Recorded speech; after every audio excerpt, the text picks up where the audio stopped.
नाही, अत्यंत महाराष्ट्राच्या दृष्टीने ही दुर्दैवी घटना आहे आणि काल घडल्यानंतर शिवप्रेमींच्यात प्रचंड असा संताप राज्यभर आणि देशभर आणि जगभरातून या ठिकाणी उमटतोय.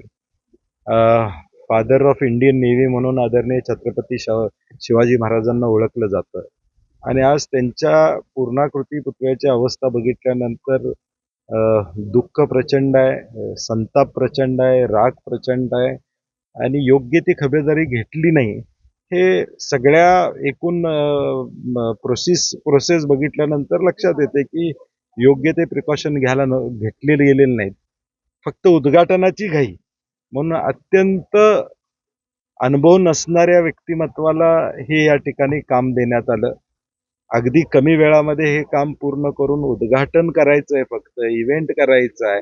या पद्धतीचं छत्रपती शिवाजी महाराजांच्या बाबतीत देखील हे सरकार वागतंय, हे दुर्दैव आहे. तर पीडब्ल्यूडी विभाग आता नेव्हीकडे बोट दाखवत आहे. आम्ही आधी कल्पना दिली होती, म्हटलं त्याकडे दुर्लक्ष केलं गेलं असं म्हणतो. एकमेकांवर कडे बोट दाखवलं जात नाही, मी आता सुद्धा एक ट्विट केलेलं आहे की नेव्हीला या ठिकाणी माहिती मागण्याचा प्रयत्न केलेला आहे. कारण की देशामध्ये आपल्या नेव्हीचा एक वेगळा इतिहास आहे. INS विक्रांत असेल, असे अनेक विमानवाहक बोट तयार करण्याची ख्याती असणारं आपलं नेव्ही आहे. आता ह्या नेव्ही डिपार्टमेंटवर ढकलणं म्हणजे नेव्हीचा अपमान केल्यासारखं आहे. मला वाटते नेव्हीनं RFP काढला. RFP काढल्यानंतर किती लोकांनी त्याला प्रतिसाद दिला. हा आपटे नावाचा व्यक्तिमत्व कुणी रेकमेंड त्याला केलं, कारण की शेवटी नेव्हीकडे काय हे एम्पॅलमेंट नाही, नेव्हीचं हे काम नाही. नेव्ही ह्याच्यापेक्षा चांगलं काम स्वतः करू शकले असते, परंतु आपटेंना कुणी सांगितलं नेव्हीला की आपटेंनाच काम द्या, हे या ठिकाणी महत्वाचं आहे. कारण की कुठल्याही शास्त्रामध्ये न बसणारं नियोजन या पुतळ्याच्या बाबतीत केलं. अगदी राम सुतारांपासून अनेक दिग्गज या देशामध्ये ज्याने अनेक भव्य दिव्य वास्तू या देशामध्ये उभ्या केलेल्या, अशा व्यक्तिमत्वाला का बोलवलं गेलं नाही, असे अनेक प्रश्न आहेत. आणि म्हणून मला वाटतं शासनानं स्वतःचं पाप लपवायसाठी, माझी विनंती आहे शासनाला, चूक झाली, चूक मान्य करा, नेव्हीवर ढकलू नका. नेव्हीला एक लिगसी आहे, नेव्हीला एक इतिहास आहे.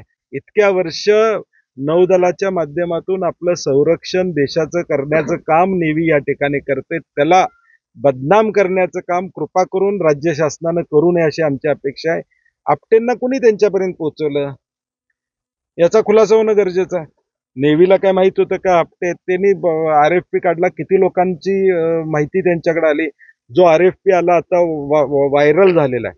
आता PWDचं पत्र लगेच व्हायरल कसं होतं, RFP हा लगेच व्हायरल कसा होतो, ही माहिती सोशल मीडियावर ताबडतोब कशी मिळते, याचा अर्थ स्वतःवरचं पाप ढकलायचं काम शासन या ठिकाणी करतं. या सगळ्याला जबाबदार विद्यमान महायुतीचं शासन आहे. त्यांनी महाराष्ट्राची माफी मागितली पाहिजे, किंबहुना राजीनामा दिला पाहिजे. छत्रपती शिवाजी महाराजांचा अवमान करण्याचं पाप या मंडळीने केलेलं आहे. पुढे काय भूमिका असेल काँग्रेसची? नाही, काँग्रेस म्हणून आमची इच्छाच आहे की पूर्णाकृती पुतळा चांगल्या पद्धतीने या ठिकाणी उभारला जावा, सगळ्या नियमाचं पालन करून उभा राहावा आणि कदाचित छत्रपती शिवाजी महाराजांची इच्छा असेल की तो महाविकास आघाडीनंच पूर्ण करावा.